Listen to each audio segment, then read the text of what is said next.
The council chamber stretched 3 kilometers across a massive dome of transparent crystal that showed the stars beyond.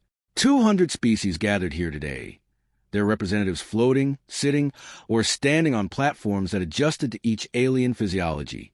The air recyclers worked overtime to keep everyone breathing their preferred atmosphere in their designated zones. Ambassador Sarachin stood on the human platform, her gray suit crisp and professional. She was a small woman by human standards, barely 5 foot tall, with black hair tied in a neat bun. Her face showed no emotion as she watched the Vin delegation approach the center stage. The Vin were impressive creatures. War Primarch Threxus stood nearly 9 foot tall, his forearms crossed over his armored chest. Thick scales covered his body, colored deep crimson with black patterns that marked his military rank. His species had evolved from pack hunters on a high-gravity world, and it showed in every movement. Behind him, 6 other species stood in formation. Each one represented a warrior race that had joined the Vin Collective over the past 1,000 years. "We bring forth a formal declaration," Threxus announced. His voice boomed through the chamber's translation system, converted instantly into 200 different languages. "The species called humanity has violated our territorial agreements. They have settled 3 worlds within the disputed zone. They have ignored our warnings. They have shown disrespect to the ancient laws of expansion." A holographic display lit up the center of the chamber. It showed 3 planets orbiting a yellow star. Small human settlements dotted the surfaces, farms, mining operations, and small cities. Nothing looked like a military base. These worlds belonged to the Vin Collective by right of ancient claim. Threxus continued. Yet humans spread across them like a disease. They dig into the soil. They take resources that are not theirs. They laugh at our messages telling them to leave. Sarah-chan watched quietly. Her hand stayed folded in front of her. Her expression never changed. Around the chamber, other species began to murmur among themselves. The plenary, a species of floating jellyfish-like creatures, pulsed with concerned colors. The Catherine, bird-like merchants, clicked their beaks in what might have been sympathy or calculation. Most species here knew humans as traders, diplomats, and artists who made beautiful music and sold interesting foods. Humanity had joined the Galactic Council 87 years ago, and in all that time, they had never shown aggression. "The Vin Collective has been patient," Threxus said. His mandibles clicked together in what his species used as a smile. "We have sent warnings. We have filed complaints with this council. We have followed every diplomatic channel. But patience has limits. Disrespect demands correction." The hologram changed. Now it showed ranks of warships, thousands of them, ready for deployment. Other species in the chamber shifted uncomfortably. The Vin military was famous across the galaxy. They had conquered 16 species and absorbed them into their collective. They trained from birth for war. Their ships were fast and heavily armed. Threxus raised all 4 arms high. "The Vin Collective formally declares war on the species known as humanity. We invoke the ancient right of military correction. We will take what is ours. We will teach these soft creatures the price of disrespect." The chamber erupted in noise. Dozens of species began talking at once, their translators creating a chaos of overlapping voices. Some sounded shocked. Others sounded excited at the prospect of watching conflict. A few sounded sad, as if humanity was already defeated. The council director, an ancient being that looked like a floating brain in a containment sphere, raised its psychic voice for silence. The human delegation will respond. All eyes turned to Sarah-chan. She stepped forward to the edge of her platform. The noise died down. Everyone wanted to hear what humanity would say. Would they beg? Would they offer tribute? Would they try to negotiate? Sarah-chan smiled. It was not a friendly smile. It was not a nervous smile. It was a kind of smile that made something cold run down Threxus's spine, though he did not understand why. "We accept," she said simply. The chamber fell completely silent. Even the background under the life support systems seemed to fade. "We accept your declaration of war," Sarachin repeated, her voice calm and clear. "We acknowledge the formal state of hostilities between the Vin Collective and the United Terran Systems. We will respond accordingly." Threxus leaned forward, his mandibles clicking in confusion. "You accept just like that?" You do not beg for mercy. You do not offer compensation. No, Saracen said. You declared war. We accept. Those are the only words necessary. You understand what this means? Phyrexis gestured to his fleet's hologram. We have 7 species in our collective.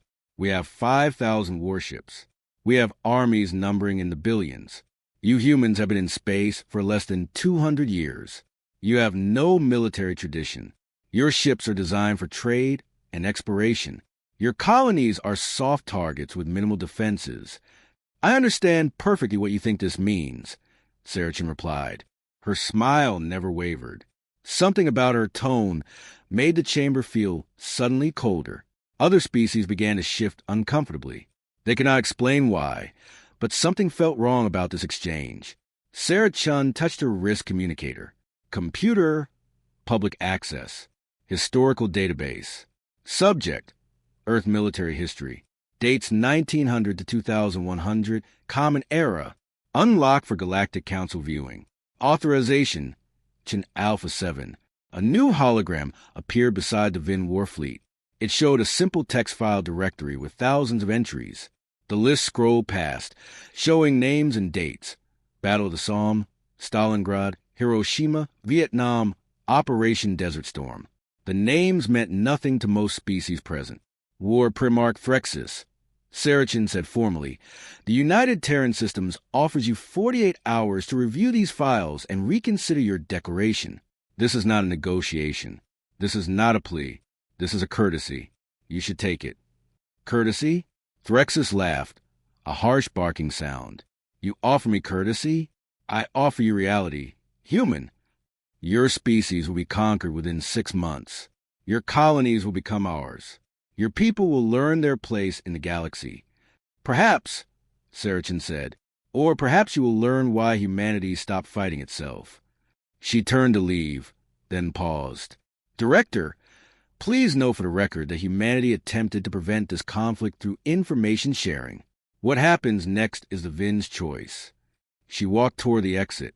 Her 2 human aides followed her, both young men who had maintained the same unsettling calm throughout the proceedings. As the door closed behind the human delegation, the chamber erupted in conversation again. Most species were already planning how to profit from the war or avoid getting involved. A few expressed pity for humanity. They seemed doomed, but one being moved with purpose.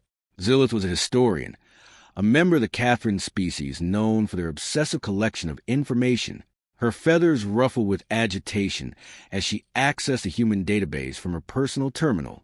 She opened the first file at random. It was titled World War I, 1914 to 1918. 40 million dead.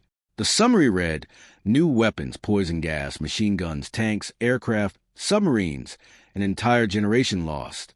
Trench warfare. Artillery bombardments lasting months.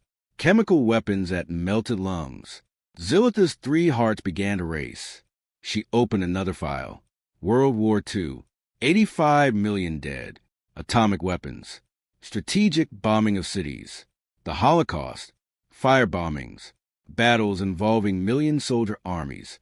Her talons trembled as she scrolled through more files. The Korean War. The Vietnam War. The Gulf Wars. The Resource Wars. Each one detailed weapons and tactics that made her species' worst nightmares look gentle. Humans had developed chemical weapons that could kill millions, biological agents that could wipe out cities, and nuclear weapons that could destroy planets. But it was not just the weapons that terrified her. It was a strategy.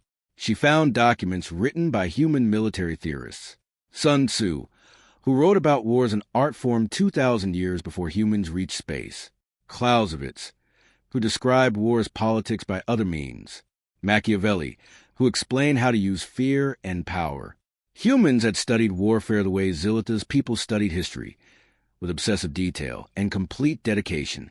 She found casualty numbers that exceeded the total population of most council species. She found descriptions of total war, where entire nations committed every resource to destroying their enemies. She found concepts like mutually assured destruction, where humans build enough nuclear weapons to kill everyone on their planet several times over, just to make sure no one would dare attack. And then she found something that made her blood run cold. A date, 2156. A treaty, the Unification Accords, the document that ended all human warfare and created the United Terran Systems. The introduction explained it simply. After 12,000 years of nearly continuous warfare, humanity has finally achieved peace among itself. We have learned that our greatest enemy was our own nature. We now choose to direct our energies toward exploration and cooperation. This does not mean we have forgotten our past. It means we have learned from it. Should the day come when we must defend ourselves, we will remember what we are capable of. We pray that day never comes. Zilla stood up, so quickly her chair toppled backward. She had to warn the council. She had to make them understand.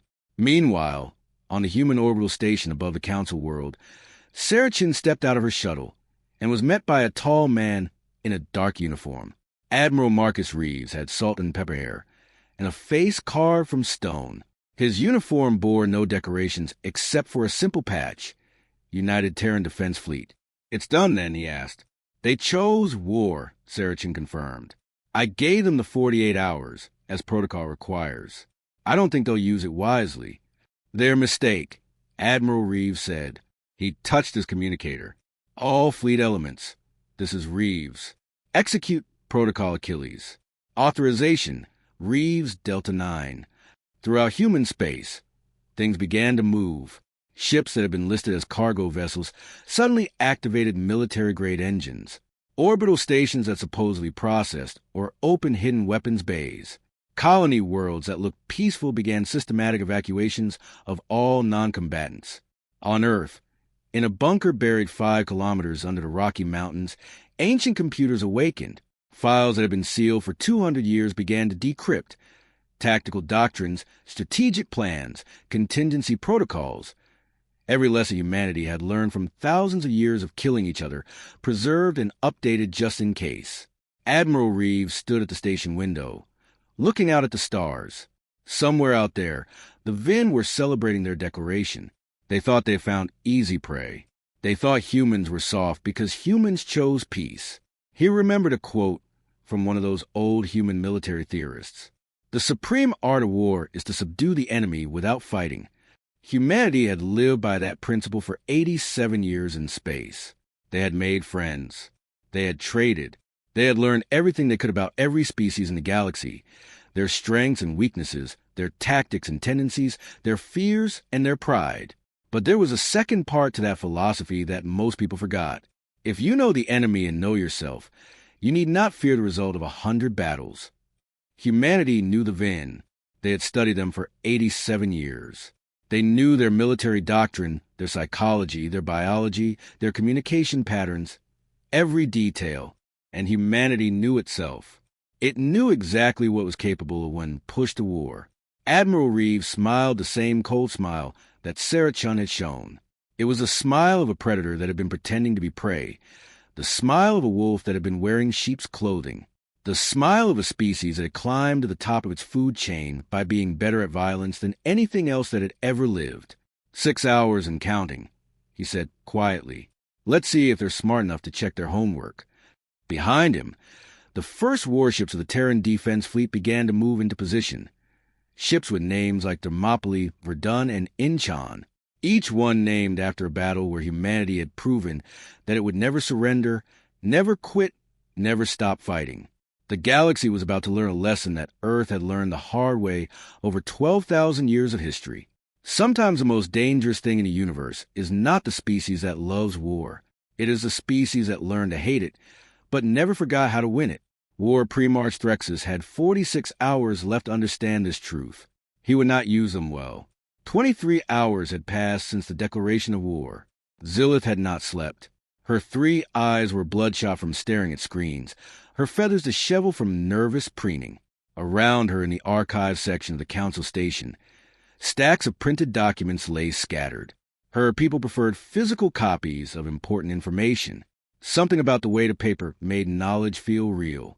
She had spent every minute since the council meeting reading through the human historical database. The more she read, the more terrified she became. This was not the humanity everyone knew. This was not the species that sold delicious pastries in station markets or played beautiful music in entertainment districts. This was something else entirely, something that had been hiding in plain sight.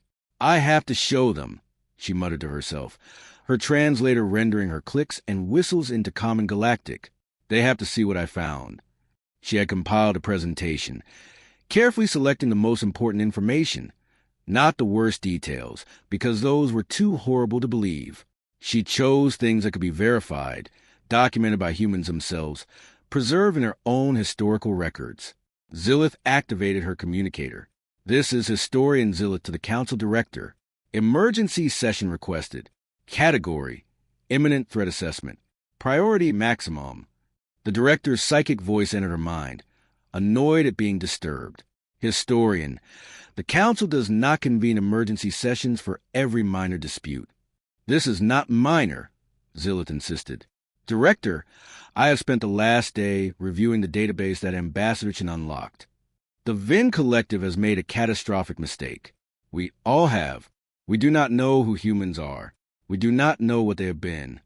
There was a pause. Then the Director's voice returned, now curious. Explain. I cannot explain. I must show. Please, Director, give me 1 hour with the Council. If I am wrong, I will resign my position and never request another session. But if I am right, we may be able to prevent a genocide. Another pause, longer this time. 1 hour. 22 hours remain before the Vin grace period expires. Do not waste the Council's time, Historian. The connection ended. Zilla slumped in her chair, exhausted but determined. She had 1 hour to save two civilizations from each other. Across the galaxy, on a human colony world of new heads, evacuation ships lifted off every 10 minutes. The planet's population of 40 million was being systematically removed. Not chaotically, not in panic. Every ship followed a precise schedule. Children and the elderly went first, then non-essential personnel, then industrial workers. The evacuation had begun within 1 hour of the war declaration. Governor Rebecca Torres stood in the command center, watching the progress on a massive holographic display. Each dot represented a transport ship. Green dots were already away. Yellow dots were loading. Red dots marked ships that had experienced delays. There were no red dots. Everything was running perfectly. Ma'am, that's the last civilian transport, her aide reported. All non-combatants are off-world. Phase 2 ready to initiate. Rebecca nodded. Execute Phase 2. Full implementation. Throughout the colony, automated systems activated. Every building in the capital city received new programming. Power grids were rerouted. Manufacturing facilities began producing very different products than they had yesterday. The farms on the surface looked peaceful and normal from orbit. Beneath them, construction machines were digging. Rebecca had been a logistics officer in the Terran Defense Fleet. Before she became a colonial governor, she knew how to move resources and people efficiently. She also knew how to prepare a battlefield. New Heads had 6 major cities, 3 spaceports, and a population spread across 2 continents. In 48 hours, it would become something very different. How long until the Vin arrive? She asked. Intelligence estimates 72 hours after the grace period expires, her aide replied. They will want to demonstrate overwhelming force with their first strike. Then we have plenty of time, Rebecca said. Her voice was calm, almost casual. Make sure the volunteers know what they are signing up for. No one stays who does not want to. This is going to get ugly. Ma'am, we have 15,000 volunteers already. Every one of them is former military. They know what is coming. Rebecca allowed herself a small smile. Of course they do. They are human. In the council chamber, 22 hours after the declaration, Zilla stood before the assembled species. Her feathers were smooth now, her presentation prepared. The holographic system was loaded with her findings. She took a deep breath and began. Members of the council, I must share what I have discovered about humanity. What I am about to show you is disturbing, but it is all verified from human sources. They did not hide this information. We simply never looked. The first image appeared. It showed a battlefield from Earth's past. Trenches stretched across a muddy landscape. Bodies were scattered everywhere. The image was black and white, grainy, but the horror was clear. This is from a war called World War I, Zillith explained. It lasted 4 years. 40 million sentient beings died. The human species had a population of approximately 1.8 billion at the time. That means they killed 2% of their entire species in 4 years. A murmur spread through the chamber. 2% would be like losing 30 entire plenary worlds. They used poison gas, Zillith continued. They invented it specifically for this war, a chemical weapon that melted the lungs. They fired it from artillery shells into enemy trenches, then put on masks and walked across the corpses to attack. The next image showed soldiers wearing primitive gas masks, looking like monsters from nightmares. 21 years later, they did it again. World War II. 85 million dead, 5% of their species. They invented atomic weapons, nuclear bombs that could destroy entire cities in seconds. They used them twice on their own species. The chamber was silent now. Every representative watched with growing horror. Zillith showed them more. Strategic bombing campaigns that killed hundreds of thousands of civilians, submarine warfare, tank battles involving thousands of armored vehicles, aerial combat with thousands of aircraft. Numbers that seemed impossible. But it is not just the weapons, Zillith said. It is how they think about war. They have studied it for thousands of years. They have theorists who wrote books about strategy. I have read these books. They are terrifying. She quoted from Sun Tzu's Art of War. All warfare is based on deception. When strong, appear weak. When weak, appear strong. Attack where the enemy is unprepared. Appear where you are not expected. From Clausewitz, war is a continuation of politics by other means. It must be prosecuted with complete dedication until victory is achieved. From Machiavelli, it is better to be feared than loved. A leader must know how to use both the beast and the human. The beast must be both lion and fox. The council director's psychic voice interrupted. Historian, these are ancient writings. Humanity has been peaceful for 87 years in our presence. That is my point, Zillith said urgently. Look at this document.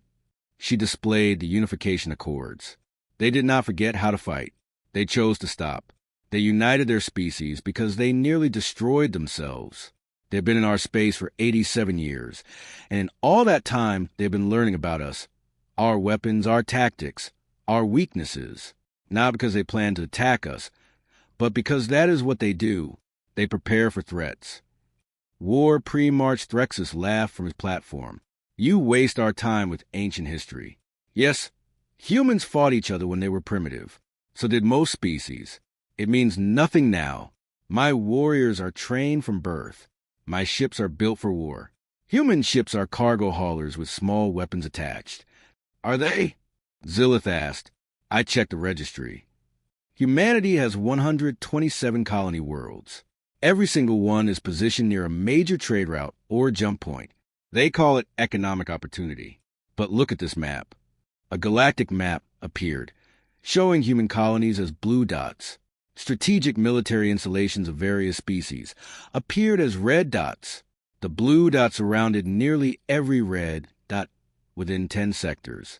They have placed themselves in position to control access to nearly every military stronghold in this region, Zillith explained. Either this is the most remarkable coincidence in galactic history, or it was deliberate planning. Some council members began to shift uncomfortably. They were starting to see it, the pattern that had been invisible before. I accessed their ship registry. They have 300 vessels listed as cargo haulers, but when I examined the technical specifications, every single one has military-grade engines, reinforced hulls, and weapon mounts that are currently empty but could be armed in hours. Speculation. Threxus snapped, but his voice had lost some of its confidence. Then explain this. Zillith displayed another document. This is a human military budget from 30 years ago. It was listed as defense spending, small compared to their total economy. But I found a note buried in the financial records. The budget includes maintenance for something called Project Achilles, a fleet maintenance program. But there is no fleet listed in their registry that matches the resource allocation. What are you saying? The council director asked. I am saying humans have been building warships in secret, probably for decades, not to attack anyone, but to be ready just in case, because that is what their history taught them. Hope for peace. Prepare for war. At that exact moment, alarms began sounding throughout the station. Sensor operators across the council facility started receiving the same reports. Ships were appearing throughout human space. Not civilian vessels, but warships. Hundreds of them. A junior plenary operator accessed the council frequency. His voice panicked. Council director, we are receiving reports from observation posts. Human military vessels are appearing near their colony worlds. They were not there an hour ago. They just arrived via jump points. Log identifications include Thermopylae, Verdun, Incheon, Stalingrad, Midway. These names are not in any registry. Zilith pulled up the human historical database on her display. Those are battle names. Human battles.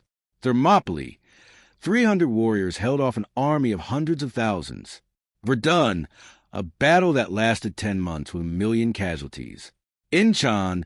An amphibious assault considered impossible that won a war. Stalingrad. A city fight so brutal that humans still study it centuries later. They named their warships after their worst battles, someone whispered. On the command deck of the TDS Thermopylae, Admiral Marcus Reeves stood with his hands behind his back, watching the tactical display. Around him, officers worked quietly and efficiently. There was no panic, no excitement, just professional focus. All fleet elements reporting ready status, sir. His communications officer reported. The Vin have not yet moved their fleets. They are still in the grace period. We honor that, Reeves said, even if they think it was meaningless. His tactical officer, Commander Liu, stepped closer. Sir, intelligence reports that a historian presented information about Earth history to the Council. They know what we were now. Good. Reeves said, maybe we'll give them a chance to choose wisdom over pride. Do you think they will stand down? Reeves shook his head slowly. No. Threxus has staked his reputation on this. Backing down now would destroy his political position. He will attack, even knowing it is a mistake. Pride is often more powerful than intelligence. Then we will have to teach them, Liu said. No, Reeves corrected. We will have to defeat them. Teaching comes after. On his display, Reeves could see human fleet elements moving into position. Every ship was where it needed to be. Every contingency had been planned. Every officer knew their role. This was what humanity did well. They planned for the worst and hoped for the best. His communicator chirped. It was Sarah Chun. Admiral, the grace period expires in 4 hours. The Vin have not responded to any diplomatic channels. Then we proceed as planned, Reeves confirmed. Are the colony evacuations complete? All non-combatants are off-world. Volunteers remain on New Heads, New Perth, and Nova Brasilia. Governor Torres reports that defensive preparations are complete. What is the volunteer count? 50,000 across all 3 worlds. All former military. All understand the mission. Reeves allowed himself a moment of pride. 50,000 humans were choosing to stay on worlds that would be attacked, knowing they might die, because someone needed to slow down the enemy and prove a point. They were not suicidal. They had plans, tactics, and goals. But they accepted the risk because that was what soldiers did. Tell them help is coming. Reeves said they just need to hold for 3 days. They know, sir. Governor Torres said to tell you, and I quote, they will give you a week if you need it. Reeves smiled slightly. That is good, because we are only going to need 3 days to shatter the Vin's confidence. In the council chamber, the session was breaking up in chaos. Multiple species were demanding answers. Others were trying to contact human representatives. A few were quietly updating their own military protocols, suddenly worried about what other species might be hiding. Zilla stood alone on her platform, watching the madness. She had tried to warn them. She had shown them the truth, but it might be too late. The grace period was running out, and the Vin showed no signs of reconsidering. Her communicator chimed. It was Ambassador Chun. Historian Zilith, thank you for your presentation. It was accurate and fair. It did not stop the war, Zilith said sadly. No, Chun agreed, but you tried. That matters. You sought truth and shared it. That is what good historians do. What will happen now? There was a pause. The Vin will attack. We will defend. A lot of beings will die. And then, if we are wise, both sides will choose peace. Are you not afraid? Terrified. Chin admitted, fear is natural. But we have faced fear before. We have faced worse than the Vin. We faced ourselves and we survived. This is just another test. The communication ended. Zillith looked at the chaos in the chamber and made a decision. She was a historian. Her job was to record what happened and learn from it. If humanity was about to show the galaxy who they really were, someone needed to document it properly. She began recording everything, every sensor report, every tactical movement, every decision. Future generations would need to understand this moment. The moment when the galaxy learned that humanity had not forgotten its past. It had simply chosen to leave it behind. And when forced to remember, humanity remembered very well indeed. The grace period was almost over. In a few hours, the Vin would attack, and the galaxy would learn why humans named their warships after their bloodiest battles. Not to celebrate violence, but to remember the cost. To never forget what war really meant. The wolves had worn sheep's clothing for 87 years. Now it was time to take off the disguise and remind everyone what wolves were made for. The countdown continued. 3 hours and 52 minutes remaining. The grace period expired at 1400 hours shared galactic standard time. War pre-March Threxus had spent those 48 hours preparing his forces, not reviewing human history. Pride is a powerful drug, and he was addicted to it. His fleet of 500 warships gathered at the rally point, an impressive display of military might. Each ship bristled with weapons. Each crew was trained and ready.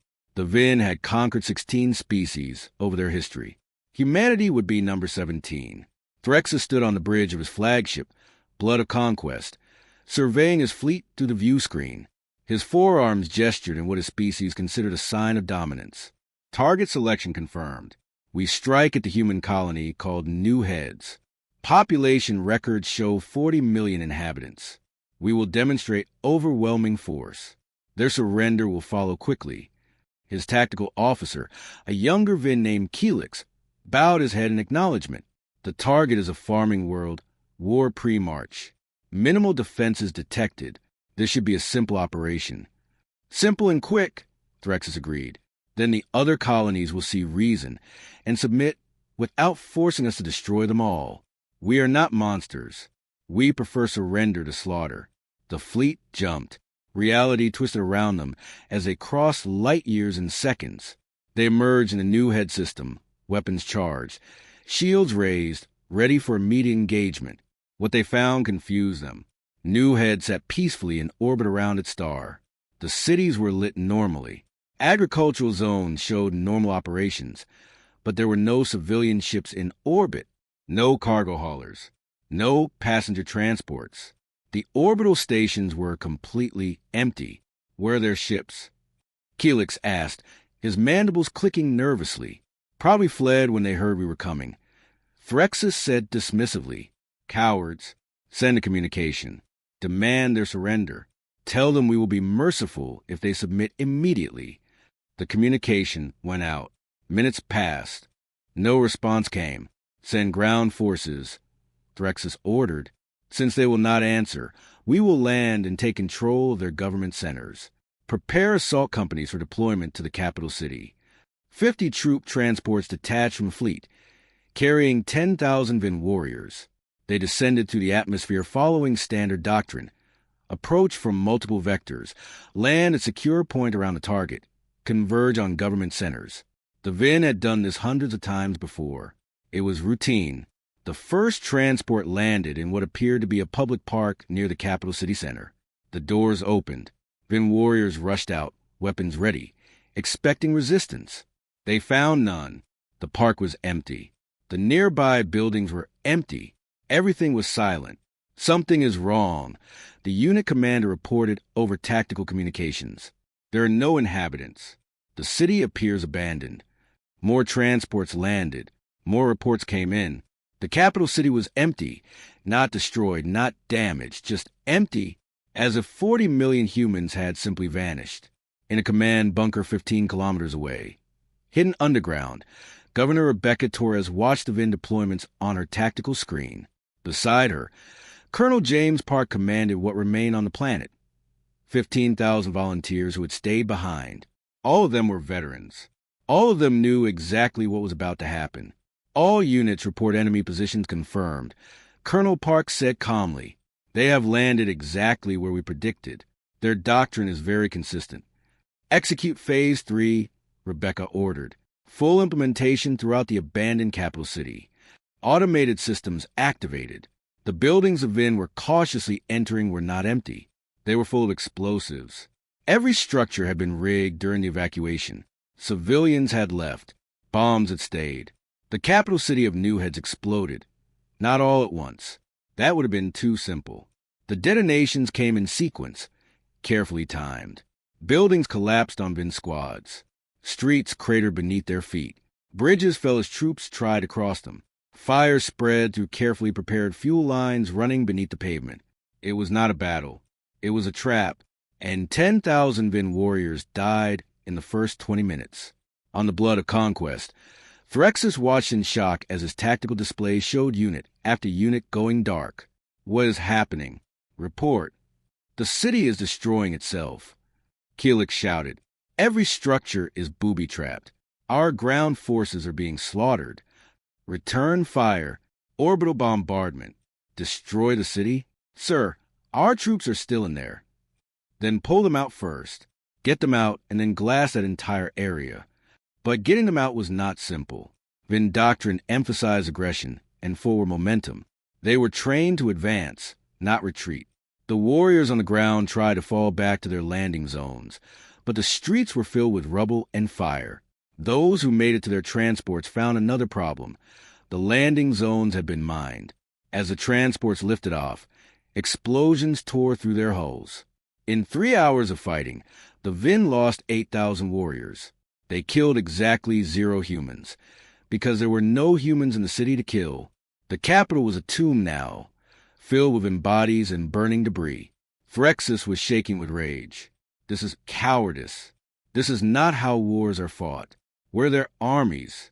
We're their warriors. Perhaps we should reconsider this engagement, Keelix suggested carefully. The humans are not fighting as we expected. We do not retreat. Threxus roared. We are VIN. We have never lost a war. Send word to the ground commanders. Find the humans. Find where they are hiding and destroy them.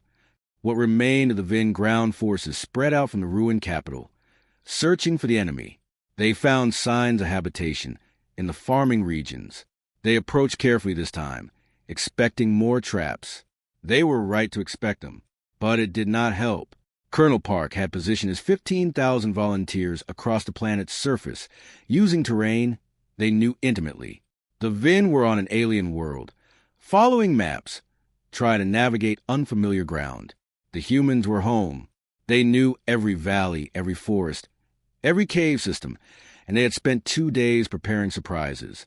The VIN advanced into a farming valley that showed recent habitation. Buildings stood intact. Equipment sat ready. It looked like the farmers had just left. A company of 200 warriors moved down the main road, weapons ready, scanning for threats. The road exploded beneath them. Not bombs this time. Mines buried under the pavement, linked together in a chain. The entire road became a line of fire that consumed half the company in seconds.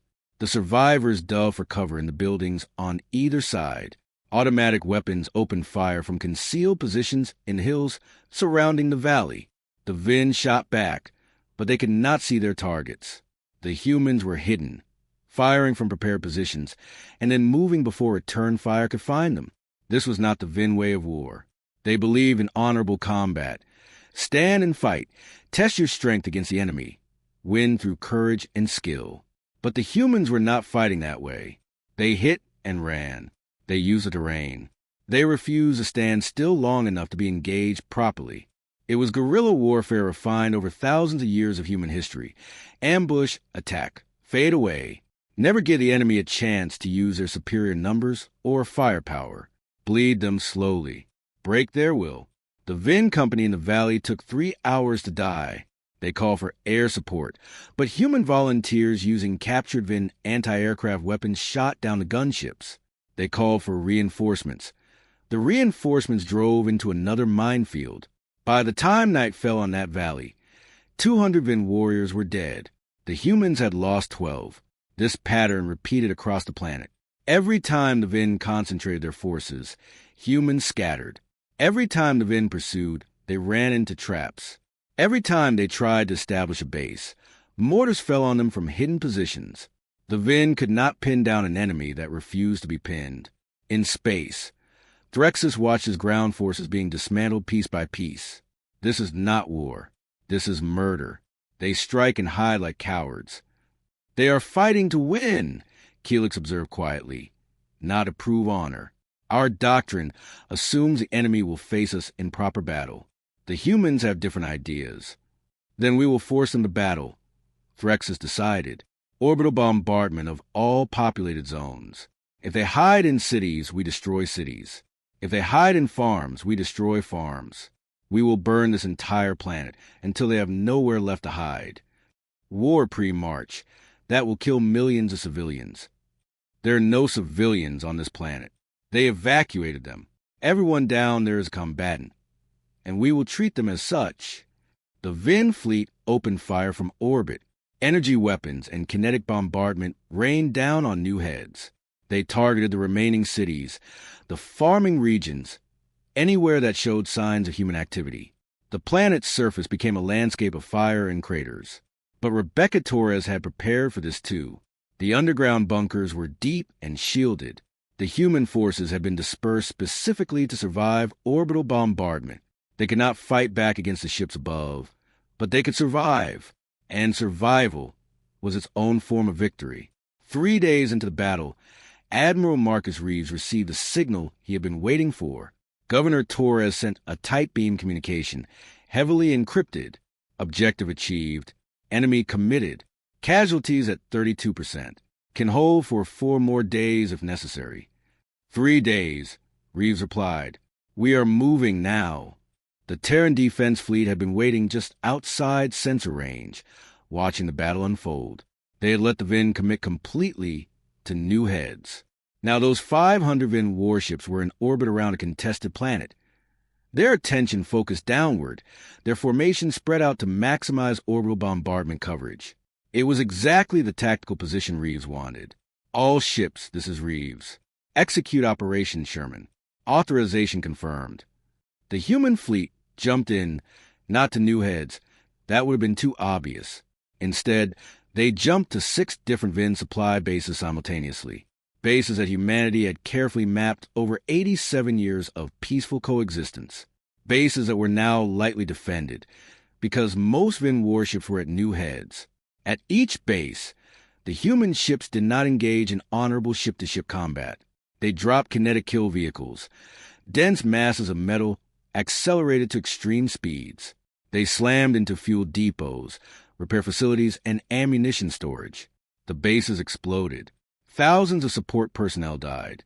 More importantly, the Vin fleet at New Heads suddenly had no resupply chain. Threxus received the reports with growing horror. 6 bases destroyed. His logistics were crippled. His fleet could fight for maybe 3 more days before running out of ammunition and fuel. And now human warships were appearing throughout Vin space, striking targets with surgical precision. They planned this, Keelix said, his voice hollow. They let us attack New Heads knowing it was a trap. Not a trap for our ground forces, a trap for our fleet. They wanted us committed to one location, while they destroyed our support structure. Threxus stared at the tactical display. His fleet was powerful, but it was also stranded. They could continue to bombard New Heads until it was lifeless, but that would accomplish nothing. The humans had already evacuated the civilians. The volunteers on the surface would not surrender, and every day his fleet stayed here was a day they burned fuel and ammunition with no resupply. Pull back, he finally said, the words tasting like poison. We withdraw to defensive positions. Consolidate the fleet. Protect what bases remain. That will be seen as a defeat, Keelix warned. It is a tactical repositioning, Threxus insisted. We will return with proper preparation. This was merely an initial probe of human defenses, but they both knew the truth. The Vin had committed 500 ships and 20,000 ground troops to conquering a single farming world. They had lost 70% of their ground forces and accomplished nothing except proving that humans knew how to fight very differently than expected. As the Vin fleet withdrew from New Heads, a single transmission came from the planet's surface. It was Governor Rebecca Torres, standing in her bunker, tired but undefeated. "Attention, Vin fleet. You attacked one colony world. Humanity has 127. We evacuated the civilians from New Heads because we knew you would come here. We wanted you to. Every tactic you tried, we expected. Every move you made, we countered. This is what happens when you declare war on a species that studied warfare for 12,000 years. We have colonies everywhere. We will defend everyone. How many of your sons are you willing to spend to learn the lessons we already know?" The transmission ended. Threxus said nothing. There was nothing to say. He had been so certain this would be easy. One strike to humble the humans, then negotiations from a position of strength. Instead, his fleet was retreating. His bases were destroyed. And the entire galaxy had watched humanity make him look like a fool. On the council station, Zilith was recording everything. She had watched the entire battle unfold through sensor data and reports. She had seen the Vin expecting honorable combat and getting guerrilla warfare. She had seen humanity demonstrate that they did not care about fighting fair. They cared about winning. The council chamber stretched 3 kilometers across a massive dome of transparent crystal that showed the stars beyond. 200 species gathered here today, their representatives floating, sitting, or standing on platforms that adjusted to each alien physiology. The air recyclers worked overtime to keep everyone breathing their preferred atmosphere in their designated zones. Ambassador Sarachin stood on the human platform, her gray suit crisp and professional. She was a small woman by human standards, barely 5 feet tall, with black hair tied in a neat bun. Her face showed no emotion as she watched the Vin delegation approach the center stage. The Vin were impressive creatures. War pre-March Threxus stood nearly 9 feet tall, his forearms crossed over his armored chest. Thick scales covered his body, colored deep crimson with black patterns that marked his military rank. His species had evolved from pack hunters on a high-gravity world, and it showed in every movement. Behind him, 6 other species stood in formation, each one representing a warrior race that had joined the Vin Collective over the past 1,000 years. "We bring forth a formal declaration," Threxus announced. His voice boomed through the chamber's translation system, converted instantly into 200 different languages. "The species called humanity has violated our territorial agreements. They have settled 3 worlds within the disputed zone. They have ignored our warnings. They have shown disrespect to the ancient laws of expansion." A holographic display lit up the center of the chamber. It showed 3 planets orbiting a yellow star. Small human settlements dotted the surfaces, farms, mining operations, and small cities. Nothing looked like a military base. These worlds belonged to the Vin Collective by right of ancient claim. Threxus continued. Yet humans spread across them like a disease. They dig into the soil. They take resources that are not theirs. They laugh at our messages telling them to leave. Sarah Chun watched quietly. Her hands stayed folded in front of her. Her expression never changed. Around the chamber, other species began to murmur among themselves. The plenary, a species of floating jellyfish-like creatures, pulsed with concerned colors. The Catherine, bird-like merchants, clicked their beaks in what might have been sympathy or calculation. Most species here knew humans as traders, diplomats, and artists who made beautiful music and sold interesting foods. Humanity had joined the Galactic Council 87 years ago, and in all that time, they had never shown aggression. "The Vin Collective has been patient," Threxus said. His mandibles clicked together in what his species used as a smile. "We have sent warnings. We have filed complaints with this council. We have followed every diplomatic channel. But patience has limits. Disrespect demands correction." The hologram changed. Now it showed ranks of Vin warships, thousands of them ready for deployment. Other species in the chamber shifted uncomfortably. The Vin military was famous across the galaxy.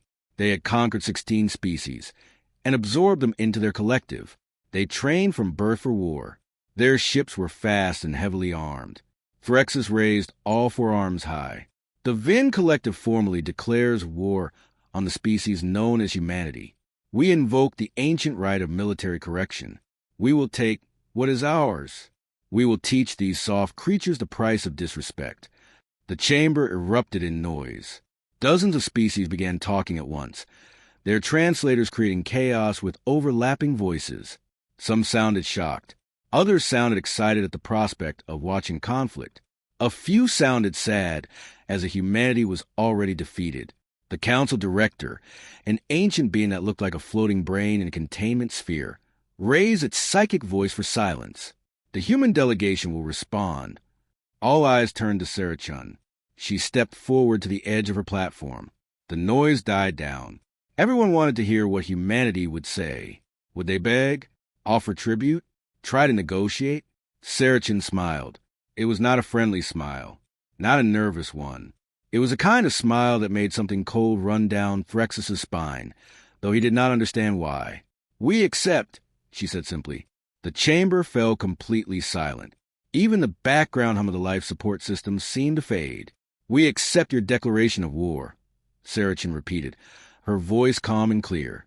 "We acknowledge the formal state of hostilities between the Vin Collective and the United Terran Systems. We will respond accordingly." Threxus leaned forward, his mandibles clicking in confusion. "You accept? Just like that? You do not beg for mercy? You do not offer compensation?" "No," Sarachin said. "You declared war. We accept. Those are the only words necessary. You understand what this means?" Threxus gestured to his fleet's hologram. "We have 7 species in our collective. We have 5,000 warships. We have armies numbering in the billions. You humans have been in space for less than 200 years. You have no military tradition. Your ships are designed for trade and exploration. Your colonies are soft targets with minimal defenses." "I understand perfectly what you think this means," Sarachin replied. Her smile never wavered. Something about her tone made the chamber feel suddenly colder. Other species began to shift uncomfortably. They could not explain why, but something felt wrong about this exchange. Sarah Chun touched her wrist communicator. "Computer, public access. Historical database. Subject, Earth military history. Dates 1900 to 2100, Common Era. Unlocked for Galactic Council viewing. Authorization, Chin Alpha 7. A new hologram appeared beside the Vin Warfleet. It showed a simple text directory with thousands of entries. The list scrolled past: Battle of the Somme, Stalingrad, Hiroshima, Vietnam, Operation Desert Storm. The names meant nothing to most species present. "War pre-March Threxus," Sarachin said formally. "The United Terran Systems offers you 48 hours to review these files and reconsider your declaration. This is not a negotiation. This is not a plea. This is a courtesy. You should take it." "Courtesy?" Threxus laughed, a harsh barking sound. "You offer me courtesy? I offer you reality. Human, your species will be conquered within 6 months. Your colonies will become ours. Your people will learn their place in the galaxy." "Perhaps," Sarachin said. Then she paused, turning slightly. "Or perhaps you will learn why humanity stopped fighting itself." She turned and walked toward the exit. "Director, please know for the record that humanity attempted to prevent this conflict through information sharing. What happens next is the Vin's choice." Her 2 aides followed her in silence.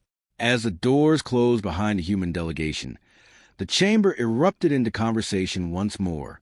They sent traders, diplomats, and tourists for 87 years. They were mapping us the entire time, not for invasion, but for contingency planning. They assumed that eventually someone might attack them, so they prepared information on everyone. "That is paranoid," the Hixler said. "That is practical," Celtics corrected. They fought each other for millennia. They learned to always have intelligence on potential threats. It is not paranoia when your entire history teaches you that peace is temporary and threats are real. Another representative, a Vin general named Thex, spoke up. "Our troops are demoralized. They expect honorable combat. Instead, they face ambushes, traps, and information warfare. The humans hacked our communication networks last week. They sent fake orders that scattered 3 of our fleets, then attacked the real targets while our ships were chasing ghosts. "That is cheating," someone muttered. "That is war," Celtic said tiredly. "We thought war had rules because we always fought species who shared our concept of honor. Humans have a different concept. They call it objective-based warfare. The objective is to win while minimizing your own casualties and maximizing enemy losses. Honor is a luxury you pursue after victory, not during battle." Threxus slammed a fist on the table. "We are Vin. We have conquered 16 species. We will not be defeated by a species that has only been in space for 200 years. "Then what do you propose?" the Hixler representative asked. "Because our current strategy is not working. Every engagement costs us more than it costs them. They have better intelligence. They have better tactics. They have positioned forces near all our important installations, and they seem to have an unlimited ability to adapt. Meanwhile, across 17 different star systems, human operations continue with mechanical efficiency. Captain Jennifer Okafor commanded a marine company conducting operations on a Vin supply world. Her mission was simple: destroy the ammunition depot without killing civilians. The depot was in a city with 2 million inhabitants. Traditional bombardment would kill thousands, so humanity used a different approach. Okafor's Marines had infiltrated the city over 2 weeks, arriving as merchants and traders. Now they were positioned around the depot with precision charges and infiltration gear. "All units report ready," her sergeant whispered over tactical comms. They were crouched on a rooftop 300 meters from the target. "Civilian evacuation is complete. The surrounding blocks are empty." "How did we evacuate civilians without alerting the guards?" Okafor asked, though she already knew the answer. She wanted her Marines to understand its importance. "Information warfare, ma'am. We hacked their communication systems and sent emergency notices about a gas leak. Civil authorities evacuated the area themselves. The military guards stayed at their posts, but everyone else left. And now we go in quietly, set charges on the underground storage, and leave the same way. Total civilian casualties, 0. Military casualties only if they resist. The operation went exactly as planned. The Marines infiltrated using techniques perfected over centuries of special operations warfare. Pressure points, lockpicking, silent movement. They placed charges on the ammunition storage bunkers, set timers, and extracted. 20 minutes later, the depot exploded. The blast was contained underground. The surrounding city blocks were damaged but not destroyed. 0 civilian casualties. 43 military casualties from the guards who had been inside the depot. Okafor's team was already 50 kilometers away when the explosion happened, moving toward their extraction point. This was a human way. Get in, accomplish the objective, get out, minimize collateral damage, make surgical strikes that destroy military capability without creating martyrs. In space above a different Vin world, the TDS and Khan conducted an information warfare operation. The ship did not fire a single weapon. Instead, it broadcast carefully crafted messages on Vin military frequencies, false orders, fake intelligence reports, casualty lists from battles that had not happened. The goal was not to kill Vin warriors, but to make them doubt their leadership. "Target fleet is scattering," the communications officer reported. "They received our fake orders and are repositioning to defend against an attack that is not coming. That gives our actual strike force 3 hours to hit their real target uncontested." The captain noted with satisfaction. "Inform Admiral Reeves. Operation successful." This was happening across the entire war zone. Humans were not just fighting with weapons. They were fighting with information, psychology, careful strikes, and strategic positioning. The Vin military was larger, but it was designed for direct combat. Humanity's military was designed for everything. On a prisoner transport ship heading toward a secure facility, a captured Vin officer named Trexel sat in a clean, well-lit cell. He had been captured 3 weeks ago when his unit was ambushed. He expected torture, maybe execution.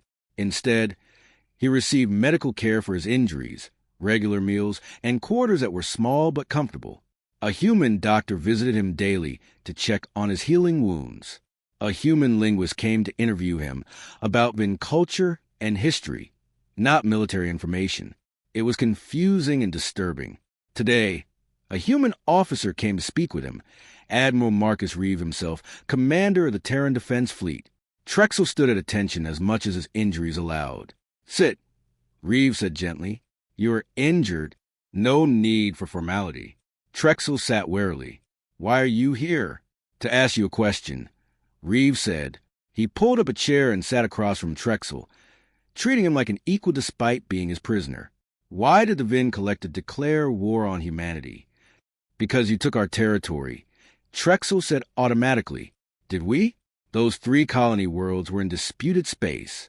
Multiple species had claims. We filed proper colonization requests with the Council. They were approved.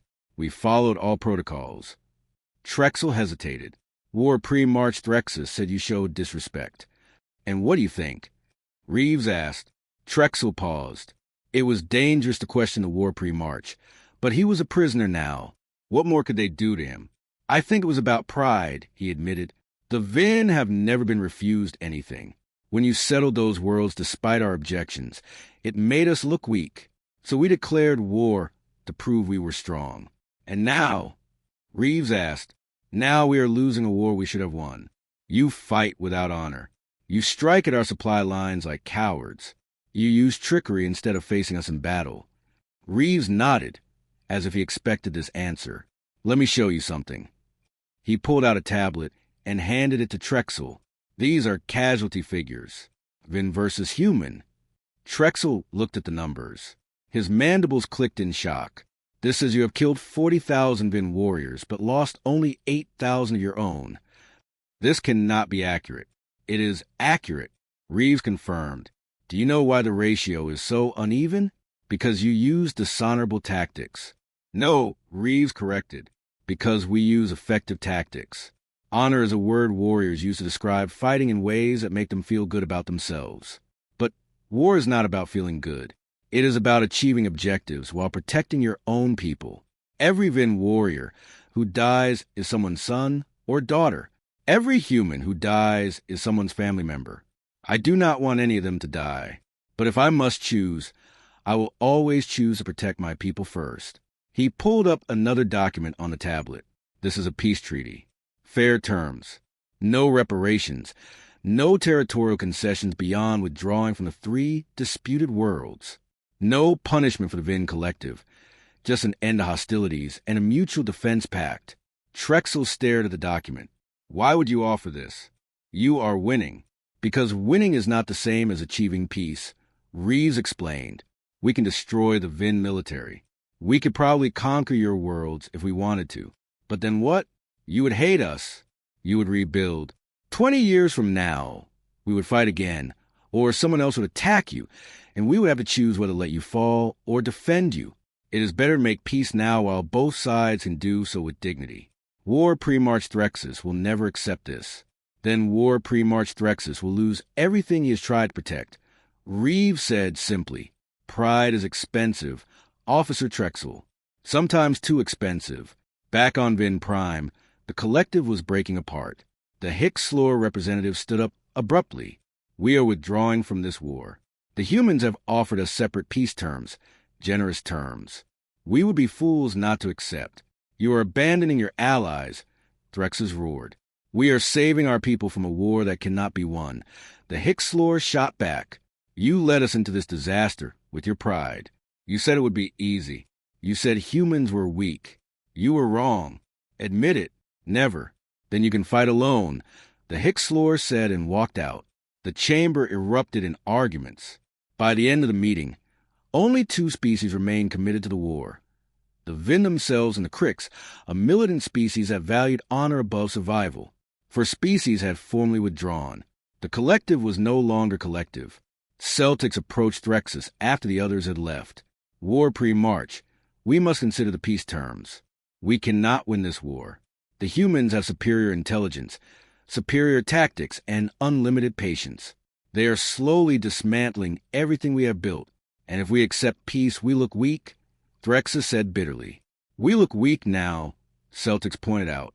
Accepting peace from a position of strength would have been wise.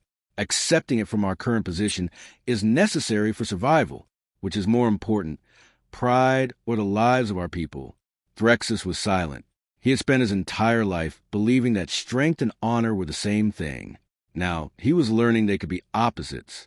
Strength sometimes meant knowing when to stop fighting. Honor sometimes meant swallowing your pride for the greater good. They are offering another path. Celtics continued. One where we do not lose everything, where we can rebuild and live alongside them as equals rather than as conquered enemies. That is not weakness. That is wisdom. But Threxus was not ready to accept wisdom. Not yet. Assemble the remaining fleets. We will launch one final offensive. We will strike at Earth itself. If we cannot win the war, we will at least prove that we can hurt them. Celtics closed his eyes in despair. That is suicide. That is glory, Threxus insisted. Better die fighting than to live in shame. On the Thermopylae, Admiral Reeves received intelligence that the Vin were gathering their remaining forces for a major offensive. The target was obvious. Earth, the human homeworld, the symbolic heart of human civilization. They are going to try to hit us where it hurts most, his tactical officer observed. Yes, Reeves agreed. It is what I would do if I was desperate and proud and unwilling to accept defeat. What are your orders? Reeves looked at the tactical display. Earth's defenses were formidable, built up over 2 centuries of careful preparation. The orbital defense grid could handle anything the Vin threw at them, but there would be casualties. Ships would be destroyed. People would die. We let them come. Reeves decided. We defend Earth. We show them that even striking at our heart will not break us. And then, when they have exhausted themselves and their pride has been satisfied, we offer peace one final time. Either they accept or we end this war permanently. And if they choose to keep fighting, then we show them what total war really means. Reeves said quietly, we have been gentle so far. Surgical strikes, minimal casualties, tactical operations. But if they force us to, we will demonstrate why our ancestors invented concepts like strategic bombing, unrestricted warfare, and total victory. We pray it does not come to that, but we are prepared if it does. The final battle was coming. Earth waited. The Vin gathered their fleet, and the galaxy watched to see how this war would end, hoping desperately that both sides would find wisdom before pride destroyed them both.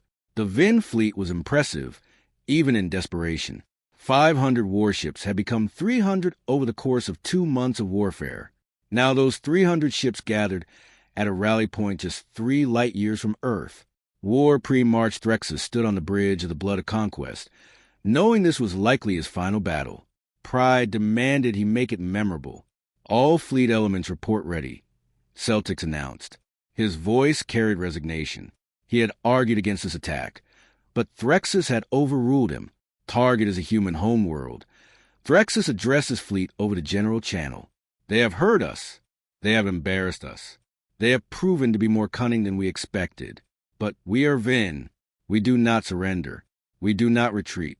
If this is to be our final battle, we will make it one that the galaxy remembers. The fleet jumped. Reality twisted around them. They emerged in the Sol system, Earth's home system. Weapons charged and shields raised. What they saw made even Threxus pause. Earth hung in space like a blue jewel, beautiful and peaceful. But around it, stretching for millions of kilometers, was a defense grid that dwarfed anything the Vin had ever encountered. Orbital stations bristled with weapons. Satellites formed a web of sensors and missile platforms. The asteroid belt between Mars and Jupiter had been weaponized. Chunks of rock equipped with engines and guidance systems ready to become kinetic kill vehicles. And beyond all that, waiting calmly in formation, was the full strength of the Terran defense fleet. Not the 300 ships they had been fighting throughout the war. More than 1,000 ships bearing names like Waterloo, Gettysburg, Kursk, Normandy. Every major battle in human history was represented. Ships that had been hidden, reserved, kept secret for exactly this moment. They were holding back, Celtics whispered. All this time, they were holding back. On the TDS Thermopylae, Admiral Marcus Reeves watched the Vin fleet arrange itself for attack. His tactical display showed every enemy ship, their positions, their capabilities. Decades of intelligence gathering had given humanity complete information on Vin military technology. There would be no surprises. Admiral, we could destroy them before they even get within weapons range, his tactical officer noted. I know, Reeves said, but we will give them a chance to see what they are facing. Let them understand that attacking Earth was never going to succeed.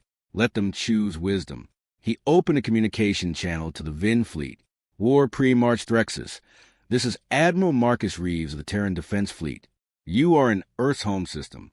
You see now the defenses we have prepared. You understand that your attack cannot succeed. I offer you one final opportunity. Stand down. Accept peace. No more of your warriors need to die today. Threxus's response came quickly. We are Vin. We do not surrender to those who fight without honor. Then you will die with honor, Reeves replied calmly. I respect that choice, even though I think it is foolish. All ships, defensive formation Delta. Let them make the first move. We will show them why you do not attack Earth. The Vin fleet advanced. They came in 3 waves, a standard Vin tactic. The first wave would absorb the initial defenses and create openings. The second wave would exploit those openings. The third wave would finish any remaining resistance. It had worked against 16 species before. It did not work against humanity. The first wave crossed the outer defense perimeter. Immediately, they faced missile swarms launched from the asteroid belt, not simple explosives, but smart missiles with adaptive AI that learned from each near miss and adjusted their approach. The Vin point defense systems worked frantically, destroying hundreds of missiles, but thousands more kept coming. 30 ships in the first wave were destroyed before they could even return fire. The survivors pushed forward, determined to at least damage the enemy before dying. They entered range of the orbital defense platforms and opened fire. Earth's shields lit up like a star as the Vin energy weapons struck them, but the shields held. They had been designed to withstand sustained bombardment from a force much larger than 300 ships. The platforms returned fire with railguns, accelerating projectiles to incredible speeds. The kinetic impacts tore through Vin's shields and armor. The first wave was obliterated in 17 minutes. Not a single Vin ship survived to reach low orbit. Second wave, advance, Threxus ordered, his voice tight with anger and something that might have been fear. The second wave tried a different approach. They spread out, attempting to divide Earth's defenses. But the defense grid was designed for exactly this tactic. Platforms shifted focus. The weaponized asteroids began moving, repositioning to intercept the spread-out formation, and then the Terran defense fleet engaged. Not all of it, just one division. 50 ships moving with perfect coordination. They did not charge forward like heroic warriors. They maintained optimal firing positions, supporting each other, creating overlapping field of fire that left no safe approach to the Vin. The second wave lasted 23 minutes. 40 ships destroyed. The survivors retreated back to the rally point, damaged and demoralized. On the blood of conquest, Celtics turned to Threxus. War pre-March. We cannot win this battle. We have lost half our force and have not even damaged their defenses. Please accept the peace terms before we lose everything. Threxus stared at the tactical display. His forearms trembled with suppressed rage and despair. His entire life had been built on the belief that strength and honor would always triumph. Now he faced an enemy that was stronger, more prepared, and had only been using a fraction of its power throughout the war. They held back, he said quietly. All those battles we fought, they could have crushed us at any time. They were trying to minimize casualties, Celtics confirmed. Because they understand war better than we do. They know the goal is not to kill your enemy. The goal is to make your enemy stop fighting. On Earth, billions of humans watched the battle unfold on their screens. There was no panic. The orbital defense grid was holding perfectly. Life continued normally. In a school classroom, a teacher explained calmly to her students that humanity had prepared for this moment long ago, hoping it would never come. On the Thermopylae, Reeves received a message from the Vin flagship. It was Keelix, not Threxus. Admiral Reeves, this is Tactical Advisor Keelix. War pre-March Threxus is not currently able to make decisions. The Vin fleet requests terms of surrender. Stand by, Reeves replied. Then he spoke to his fleet. All ships, ceasefire. The enemy is requesting terms. Do not fire unless fired upon. He then responded, "These are the terms: full cessation of hostilities, withdrawal from all contested territories, formal peace treaty to be negotiated on neutral ground, no reparations, no punishments, a clean end to the war. Do you accept?" There was a long pause. Then Celtics replied, "We accept. I am transmitting our surrender to all Vin ships. Please allow us to recover our dead and depart in peace." "Granted," Reeve said. "You are no longer our enemies. You are beings who made a mistake and are choosing to correct it. We respect that choice." But Threxus had not surrendered in his heart. As the fleet prepared to withdraw, the blood of conquest broke formation and accelerated toward Earth in a suicide run. Alarms sounded across the human fleet. The ship was too fast to intercept in time. But humanity had prepared for this too. Orbital defense platforms shifted fire, not to destroy the ship, but to disable it. Electromagnetic pulses overloaded its engines and shields. The vessel went dead in space. A boarding team from the Thermopylae secured the flagship. Threxus was found restrained by his own crew after being stunned by Celtics. "He has gone mad with shame," Keelix explained. "He cannot accept that we lost to you. Then we will help him accept it," the Marine sergeant replied. Threxus was taken into custody on charges of violating surrender terms and attempted genocide. The war was over. 3 days later, peace talks began on a neutral station. Humanity was represented by Ambassador Sarah Chun. The Vin Collective was represented by Celtics. "These are our terms," Chun said. "Full peace between our species. Shared access to select resources. No reparations. Mutual cooperation, and a defense pact." Celtics reviewed the document carefully. "These terms are more generous than we deserve," he admitted quietly. "Punishment is not the goal," Chun explained. "Peace is the goal. We learn from our own history that harsh peace terms only lead to future wars. The goal is to create a peace that lasts, not a peace that humiliates." "Why?" Celtics asked. "You could demand anything. You won completely." Chun smiled. "Because we remember what it feels like to lose. We remember what it feels like to be conquered, to be humiliated, to want revenge. Those memories taught us that the only way to prevent future wars is to end current wars properly, with respect, with fairness, and with an eye toward the future, not the past." War pre-March Threxus stood trial 2 months later. The evidence was overwhelming. He had declared an unjust war. He had violated surrender terms. He had attempted genocide by trying to crash his ship into Earth. The penalty could have been death. Instead, Admiral Reeves testified on his behalf. "War pre-March Threxus is guilty of the charges," he said. "But I ask the court to consider that he is a product of his culture and his training. He was raised to value honor above wisdom, pride above pragmatism. He made terrible choices, but he made them believing he was doing right by his people. I recommend rehabilitation, not execution. Let him learn why his choices were wrong. Let it become an example of how beings can change." The court sentenced Threxus to 20 years of service as a diplomatic envoy. He would spend 2 decades traveling the galaxy, speaking about the war and explaining what he had learned from his mistakes. It was a punishment worse than death for a proud warrior, but it was also a chance at redemption. 5 years passed. The galaxy changed in ways no one had expected. The war between humanity and the Vin Collective became required study in every military academy. Not as a glorious victory, but as an example of how to fight a war properly, how to end a war properly, and how to build peace. Afterward, New Hades was rebuilt not just by humans, but by Vin volunteers who came to help repair the damage their war had caused. The colony became a joint settlement. Humans and Vin living side by side, proving that former enemies could become friends. Zilith published her historical account of the war. It became the most widely read document in galactic history. She titled it The Sleeping Wolves: Why Humanity Chose Peace. The book explained how humans had evolved as a warrior species, how they had nearly destroyed themselves, and how they had chosen change, but also how they had never forgotten the lessons of their past, preparing for threats even while hoping those threats would never come. The Galactic Council passed a new law informally called the Know Your Enemy Act. Before any species could declare war on another, they were required to study that species' complete military history. The goal was to prevent conflicts based on ignorance and pride. Human military academies began accepting students from other species, not to teach them violence, but to teach them how to think strategically, how to understand the true cost of war, and how to build lasting peace. Former enemies studied together, learning from humanity's hard-won wisdom. On Earth, in a quiet restaurant in Geneva, Sarah Chun and Threxus sat across from each other. 5 years had changed him.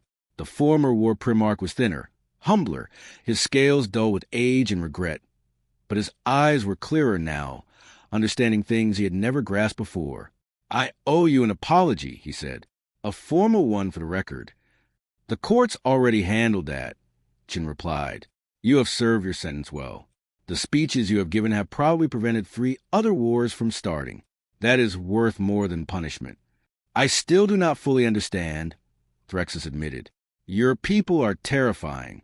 You have weapons and tactics that could conquer half the galaxy, but you choose peace. Why?" Chin was quiet for a moment before answering.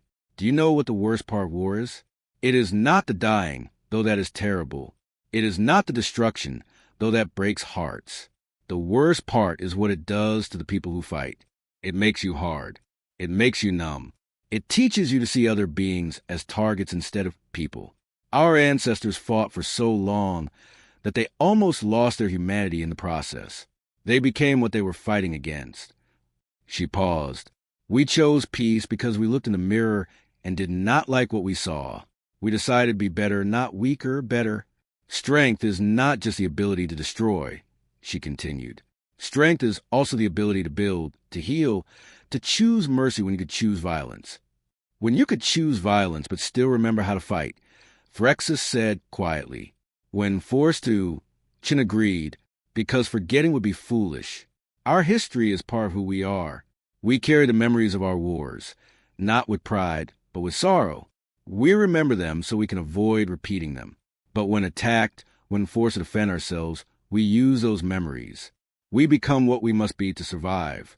And then when the threat is over, we put the weapons down and become human again." Threxus clicked his mandibles thoughtfully. "Your species is very strange. You are warriors who hate war, killers who value life, strong beings who choose gentleness. We are complex," Chin said with a small smile. "Like most species, if you look deeply enough. The difference is that we have 12,000 years of painful lessons teaching us who we are and who we can be. On New Heads, now called Unity Colony by both humans and Vin, 2 children played in a park. One was a human girl named Maya. The other was a young Vin named Keelix, named after his grandfather who had helped end the war. They were building a castle out of blocks, arguing about the design and laughing at each other's jokes. Above them, a memorial stone had been placed. It read, 'Those who cannot remember the past are condemned to repeat it. Those who remember it choose better.' This colony was once a battlefield. Now it is a home. May it always be so." An elderly man sat on a bench nearby, watching the children play. He was missing one arm, lost in the Battle of New Heads. Governor Rebecca Torres sat next to him, also older now, also scarred from that fight. They came here often, remembering the friends they had lost and honoring the sacrifice that had made this peace possible. "Do you think it was worth it?" the man asked. "All those we lost." Rebecca was quiet for a long moment. "I think they would say yes," she replied. "They did not die to kill enemies. They died to protect home. And look what their sacrifice built. Peace, understanding, a future where human and Vin children play together, without knowing they were supposed to be enemies. I suppose that is worth a few thousand lives," the man said. "No," Rebecca corrected gently. "It is not worth it. Every life lost is a tragedy. But they gave their lives so that future generations would not have to give theirs. That is the burden we carry. We remember them. We honor them. And we make damn sure their sacrifice meant something." In deep space, the Thermopylae patrolled the border regions, a watchful guardian ensuring peace was maintained. Admiral Reeves, older now but still sharp, stood on his bridge looking at the stars. Behind him, his crew included humans, Vin, and many other species. The Terran Defense Fleet had become a model for multi-species cooperation. "Sir, sensors are clear," his tactical officer reported. A Vin named Thex, son of one of the warriors who had died at New Heads, stood proudly in uniform, serving alongside former enemies who had become comrades. Good. Reeve said, keep scanning. The day we stop being vigilant is the day we invite another war. Do you think there will be another war? Thex asked. Eventually, Reeve said honestly, the galaxy is big. Conflicts happen. Resources are limited. Misunderstandings occur. But maybe if we are lucky and wise, the next conflict will be solved with words instead of weapons. And if it cannot be solved that way, at least we will be ready. Thex nodded, understanding. He had learned from humans that being prepared for war was not the same as wanting war. It was simply being realistic about the universe. On Earth, in deep archives under the Rocky Mountains, military history files remained open and accessible. New cadets from dozens of species came to study them, learning not just strategy and tactics, but the true cost of war, measured not in territory or resources, but in lives, futures, and possibilities that would never exist. In a small office on the council station, Zilith added a final entry to her historical record. The war between humanity and the Vin Collective ended 5 years ago today. In that time, not a single shot has been fired between our species. The peace is held because both sides chose to make a hold. Humanity demonstrated that they were capable of terrible violence, but preferred peace. The Vin learned that strength without wisdom is just brutality in fancy armor. And the galaxy learned that the most dangerous species is not the one that loves war, but the one that understands war completely and chooses peace anyway, because they know the true price of victory. She closed her terminal and looked out at the stars. Somewhere out there, humans and Vin were building new colonies together. Former enemies were becoming friends. Warriors were becoming diplomats. And the children of both species were learning each other's languages and cultures, building bonds that would make future wars unthinkable. It was not perfect. Peace never is. There were still tensions, still misunderstandings, still grudges on both sides. But it was better than war. So much better. And if another conflict came, if someone else made a mistake of thinking humanity was weak because it chose peace, well, the wolves would remember how to hunt. The warriors would remember how to fight. The strategists would remember the lessons written in blood over 12,000 years of history. But until that day came, humanity would continue to smile, to trade, to make friends, to build peace, because that was what they had chosen to be. Not just warriors, though they could be when necessary. Not conquerors, though they could conquer if forced to. They were humans, complex, contradictory, capable of both terrible destruction and profound compassion. The species that climbed out of its own darkness and decided to be better. And they would defend that choice with every weapon they had ever invented and every strategy they had ever learned. The war was over. The peace had begun. And the galaxy was safer for it.